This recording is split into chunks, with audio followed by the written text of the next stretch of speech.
এখন আমার সারাদিনের ম্যাক্সিমাম তেল খাওয়ার লিমিট হলো 20 গ্রাম। 20 গ্রাম কতটুকু হয় ভাবছো? পুরো গ্লাসটা হবে? দাঁড়াও দাঁড়াও দেখাচ্ছি। এইটুকুন হলো 20 গ্রাম।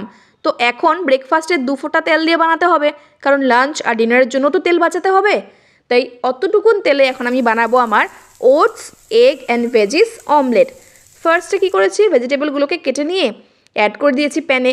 একটু সময় বেশি লাগে এটা, কিন্তু খেতে খুব ভালো হয়।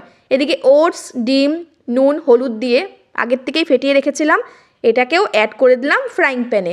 একটু ঢেকে ঢেকে করলে রান্নাটা খুব স্বাদ হয় খেতে, আর ডিমটাও ফুলে ফুলে ওঠে। পেটটা অনেক বেশি করে ভরে বলে আমার মনে হয়, দেখতেও খুব সুন্দর হয়। উপর দিয়ে দিয়ে দিলাম ব্ল্যাক পেপার। তো রেডি হয়ে গেল আমার ওটস অ্যান্ড ভেজিস অমলেট। কী ভাবছো, খেতে বাজে হয়েছে তেল কম হওয়াতে? একদম না, দারুণ স্বাদ হয়েছে, একবার বানিয়ে তো দেখো। এটা কিন্তু খুবই সুস্বাদু একটা হাই প্রোটিন ব্রেকফাস্ট।